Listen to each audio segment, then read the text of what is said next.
Joining us on the line is artist Anna Pundik, a digital artist and animator, and we are speaking about the upcoming group exhibition in which you are showing your works that is taking place at the Lotan Gallery. Yeah. The truth we did not tell, which sounds intriguing and secretive as well. Or maybe things will be revealed. So thank you for joining us, and tell us a little bit about your works and what's in store for those who come. Okay, so I have to mention also the dress of the gallery, Mazal Yepas, 19 Aleph, and this exhibition is under curation of Orly Dvir. This is very important. The opening is on July 9th and closing July 30th. 10 a.m. to 4 p.m. It's very important. Yes, of course. So we will know where and when to go there. So I definitely invite all of you.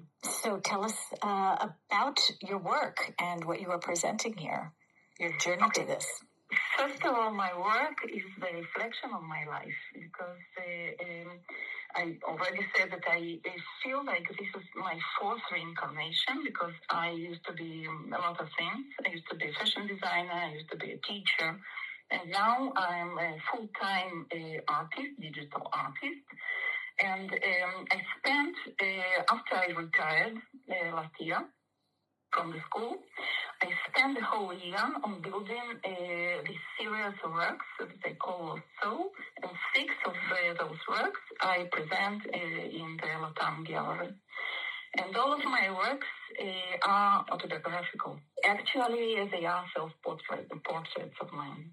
And as an artist and as a person, we all are shaped by our childhood. So I think that it reflects on all my past and depicts the themes of my past. So what were you exploring in creating these works? Were they memories? Were they questions that you pondered about yourself? And questions, and of course the philosophy of life, because I was born in the Soviet Union, and this is a very strict and patriarchal society. And I was a curious girl. I asked so many questions, and I think that I terrified everybody. My parents and teachers alike, all of them were terrified by me, so they wanted me silent. So I started drawing instead of speaking. This is became my voice. And I think that I was processing social experience through my drawings, through my works. And actually it shaped me in a way that everything that I want to process, I go to the art. This is my place to go. It's a refuge? It is a refuge, of course. It is a refuge, and I think that the healing process and the reflection on it, this is like something that you can go to visual parts of your memories and of your experiences, because all of us people, we are visual creatures. So this is like a process in my life through my art. This is my credo, I would say.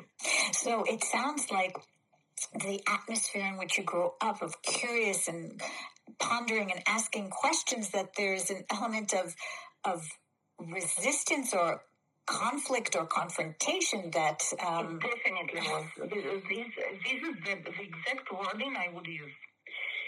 Because I think that all the things that I went through, they shaped me in a way that I can put all this energy into my art, because art is about energy.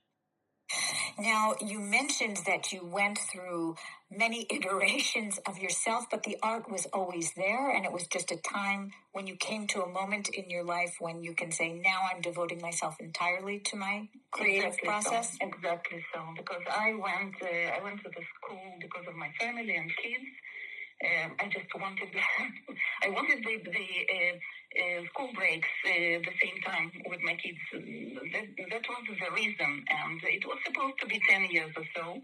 And I finished with 30 full years in the school, doing great things. Okay, I'm not miserable, but it was a time at age 60 that I decided that I am going to dedicate myself to my art only. And I retired, as I said, and I went to be a full-time artist. And why did you choose the medium that you chose to work in? Or did it come to you, or was it an evolution?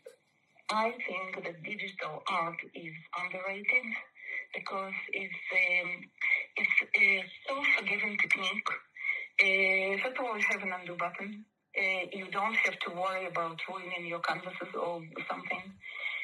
You have all these effects like multiplication and reflections and mirroring and everything that was so time-consuming in the traditional art is now so seamless and easy. I was just fascinated by it.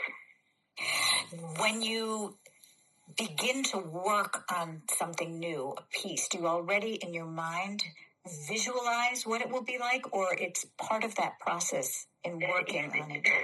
It's funny because I have this metaphor to describe this process. This is like a bubble that grows in me, and I have to push it out.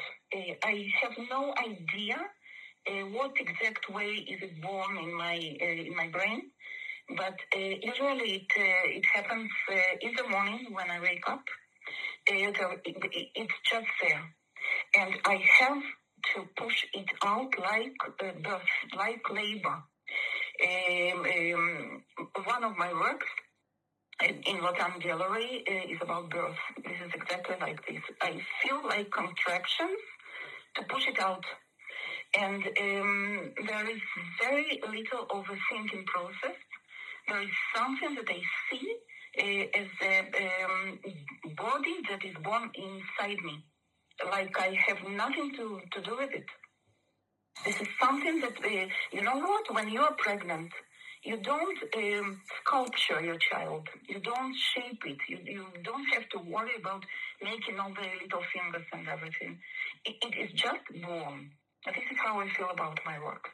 So your feeling when you look at your completed works, is it one of liberation, relief, a lifting of a weight, a pride, a closure? All of them. All of them. This is exactly every word.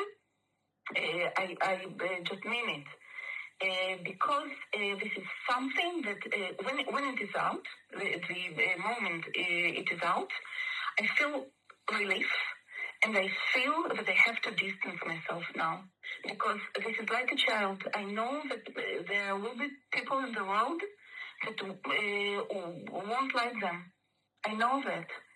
And this is not that I am afraid to hear the criticism.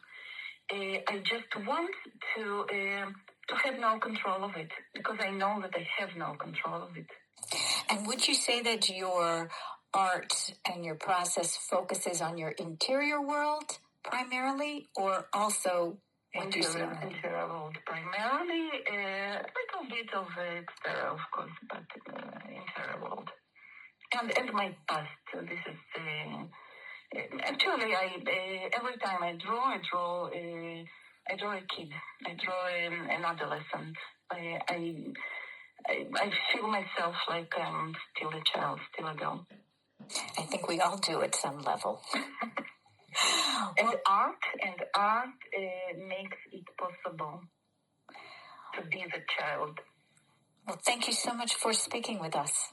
Thank you for having me. And the exhibition, as you noted, opens July 9th. July 9th and closing July 30th, 10 a.m. to 4 p.m., and I invite all of you. Multidisciplinary artist Anna Pundik.